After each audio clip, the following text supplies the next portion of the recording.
Hello students, welcome to this video lecture on the subject Analog and Digital Electronics.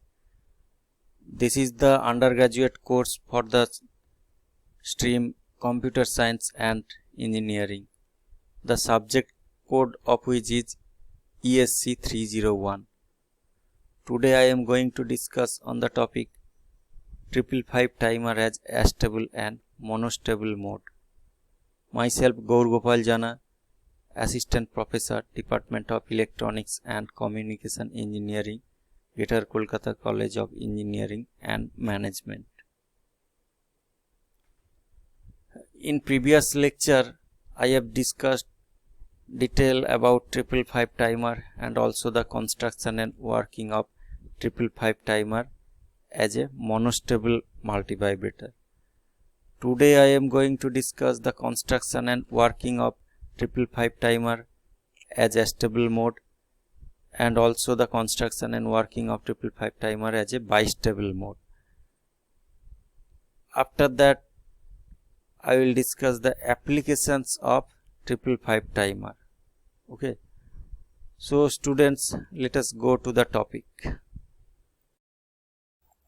As I discussed in the previous lecture, that 555 timer can be operated in three modes, that is monostable mode, astable mode and bistable mode of operation. Okay, so astable multivibrator using 555 timer.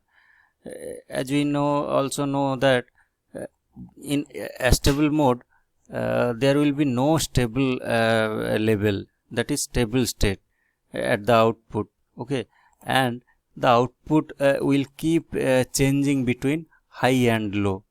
That is, it does not have any stable state and keeps switching between high and low without application any external trigger pulse. Therefore, that is also known as free running multivibrator. Okay, here there is no input signal, that is no external trigger pulse.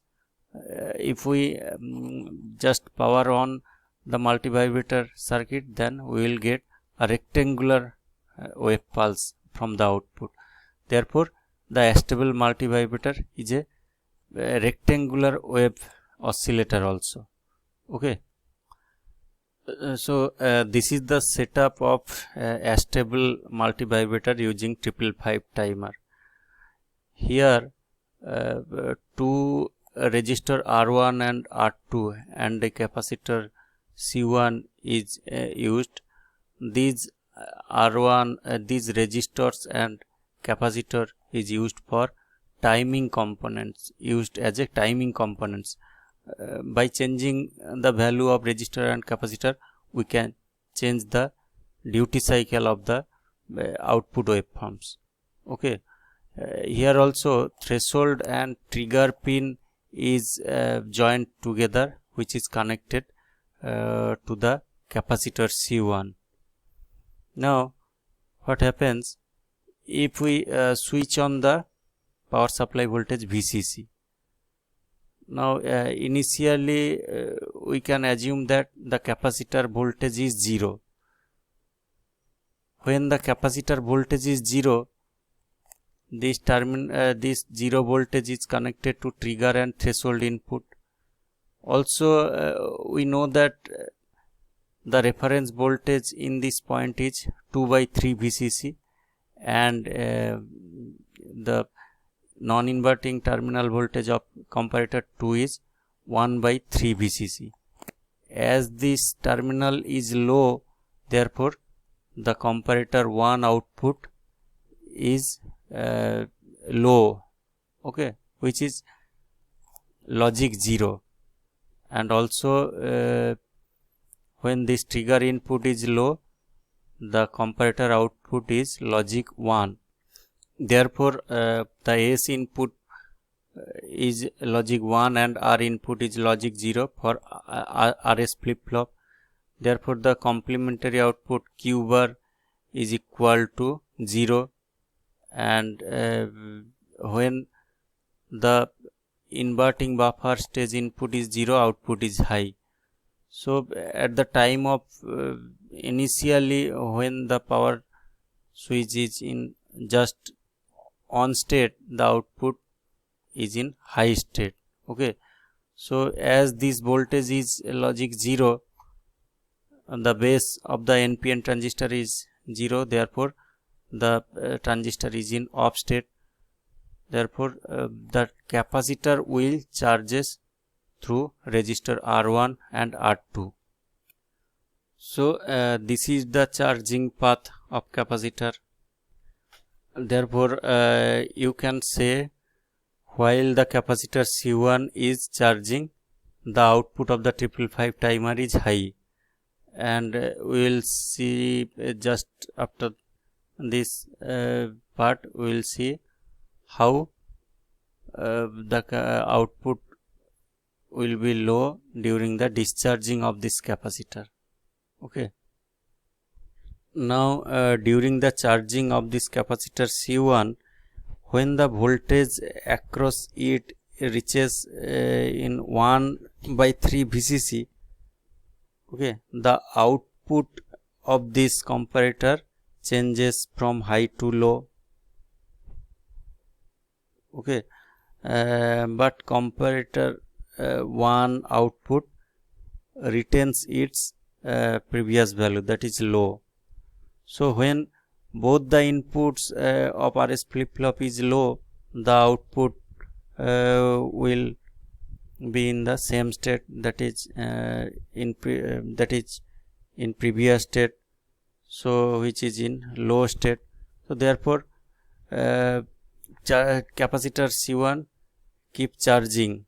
Okay, and when this charging voltage reaches at just 2/3 VCC, the capacitor the comparator output is changes from low to high. Okay, and when the R input is high and S input is low, then output will be, the complementary output will be high. Okay, so when the complementary output is high, the 555 timer output will be low. So when this point is high, this high voltage makes the transistor is in saturation state, that is in on state. So when the transistor is on, then the capacitor C1 will get the discharging path through this way. Okay, so now capacitor C1 will start discharging through this resistor R2. Okay, so this is the discharging path. Okay, as the capacitor C1 is discharging, this causes the output of comparator 1 is changes to low value, because the non-inverting terminal voltage is less than the inverting terminal. Therefore the output of this upper comparator goes to low. As both the input of RS flip-flop is low, output retains its previous value, that is the output of complementary output here is high, and also the 555 timer output is low. So when this discharging process continues and the voltage reaches at 1/3 VCC, the output of this lower comparator goes to high value. Okay, so this is high value and the R input is low value, that makes the Q bar output is low value. Now this low value of this terminal makes the transistor is in off state, therefore it stops discharging and start charging. So when the output is high, that is when this Q bar terminal is low, output is high. During high output, the capacitor C1 will charging, and when the output is low, that is for high value of complementary Q bar output, the capacitor will discharging. Okay, so here it is the output waveform of 555 timer. Okay, so the capacitor will charging and discharging in between 1/3 VCC and 2/3 VCC. Okay, when the capacitor is charging, the output is high. When it discharging, the output is low.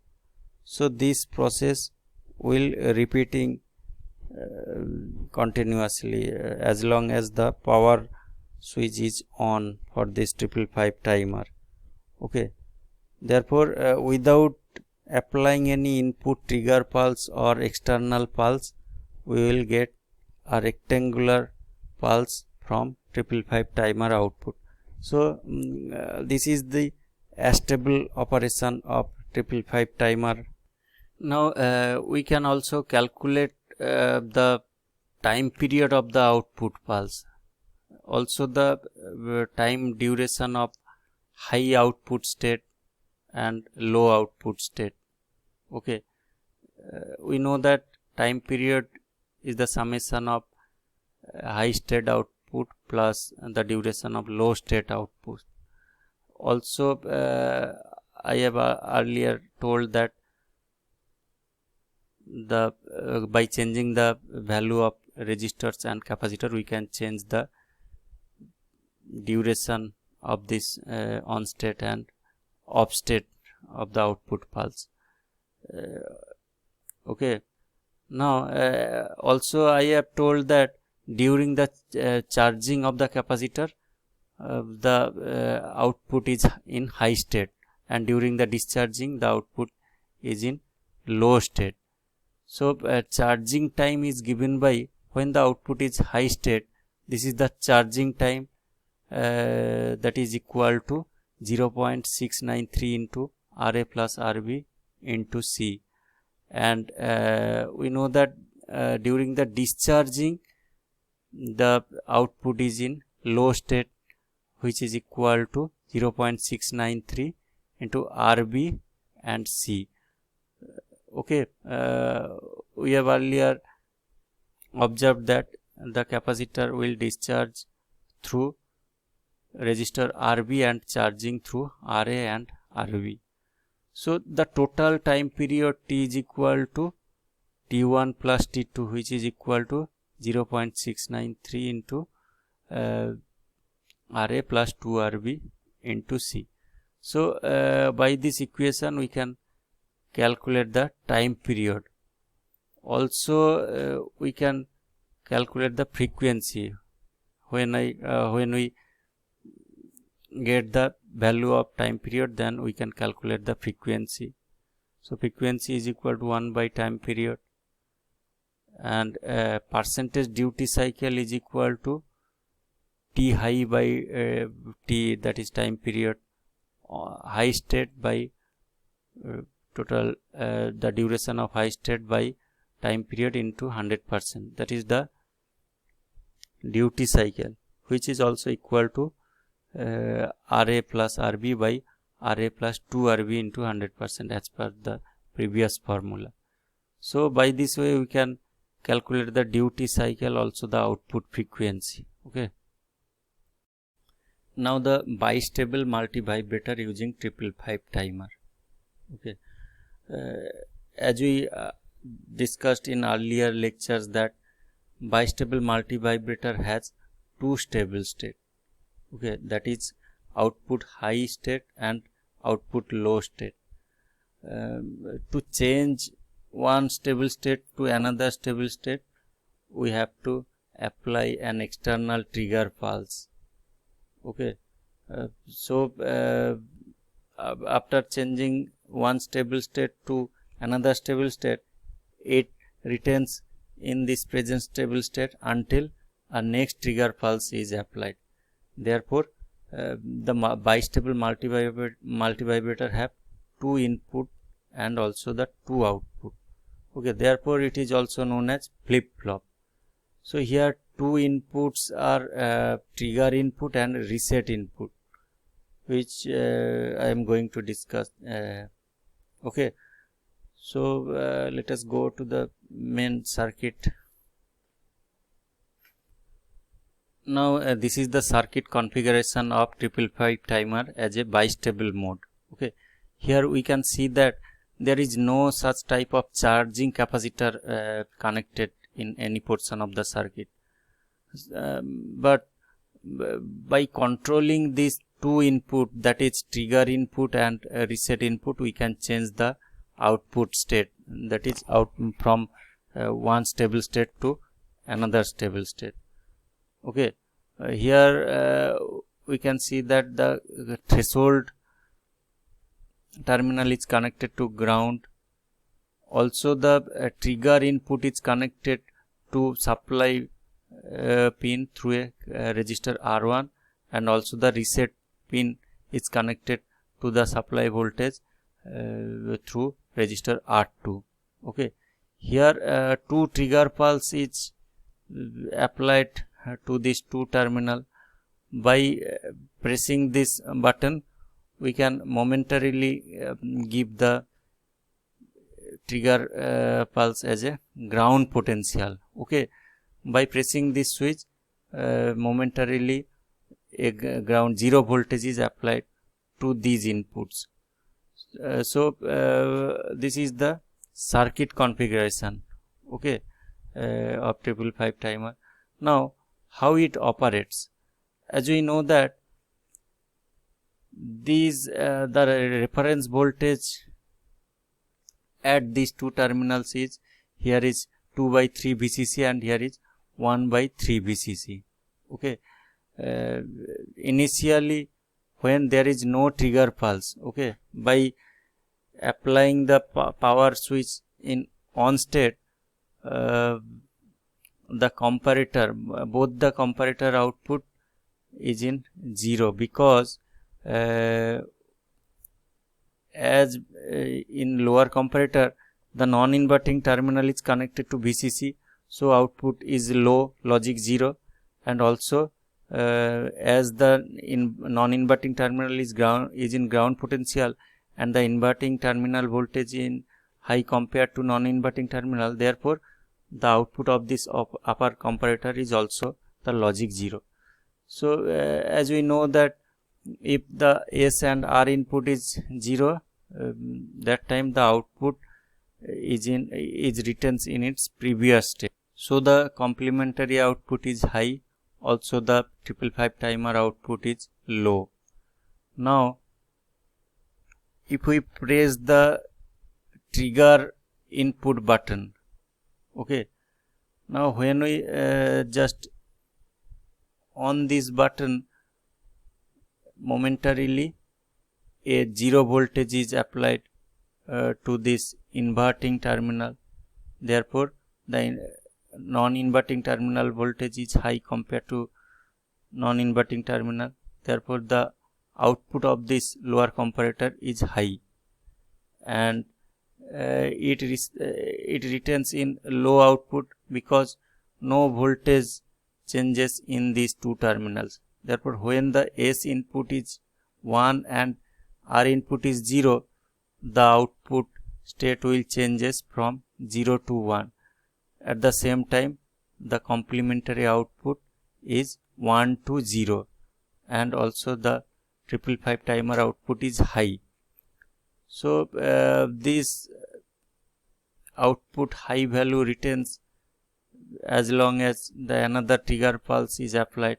Now when we leave this button, means after pressing this, when we leave this button, means disconnect this connection, that time also this output of the lower comparator is low, 0, logic 0, also the upper comparator output is logic 0. Therefore, the R and S input is logic 0 and output will retain in its previous value, that is output is high.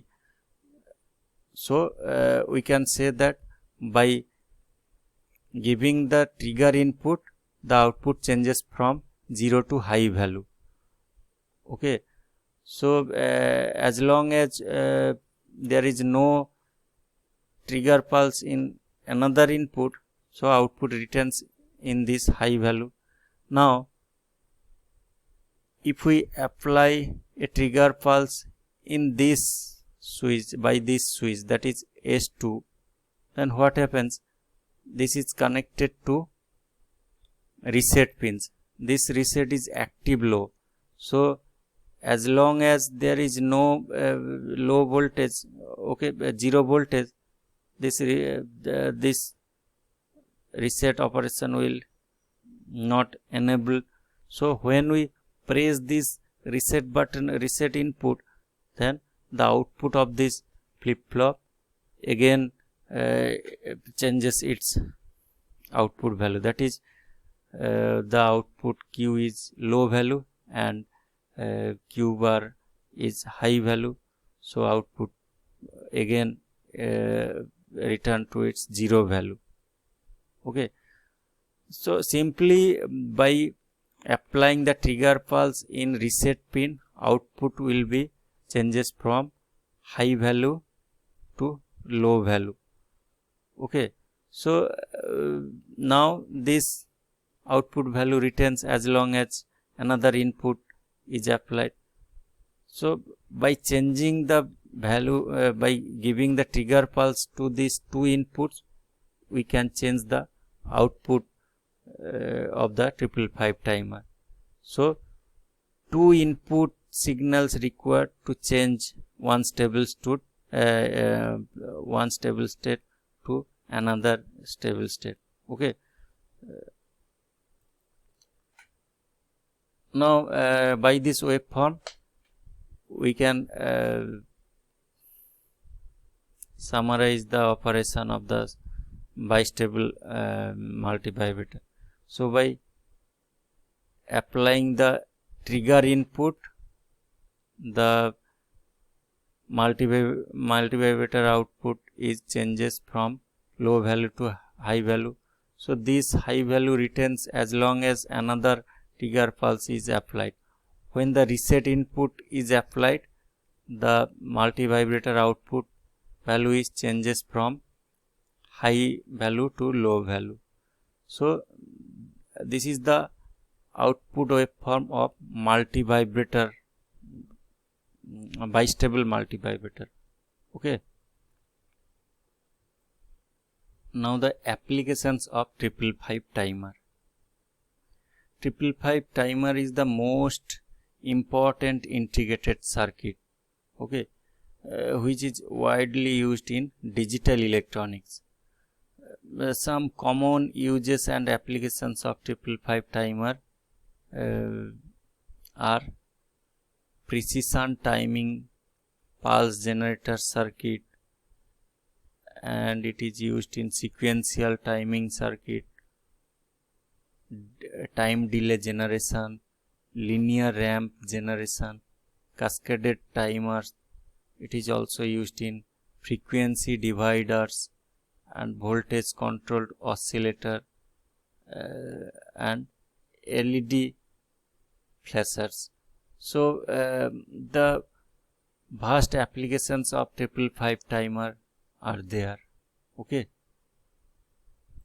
So these are the references used in this video lecture,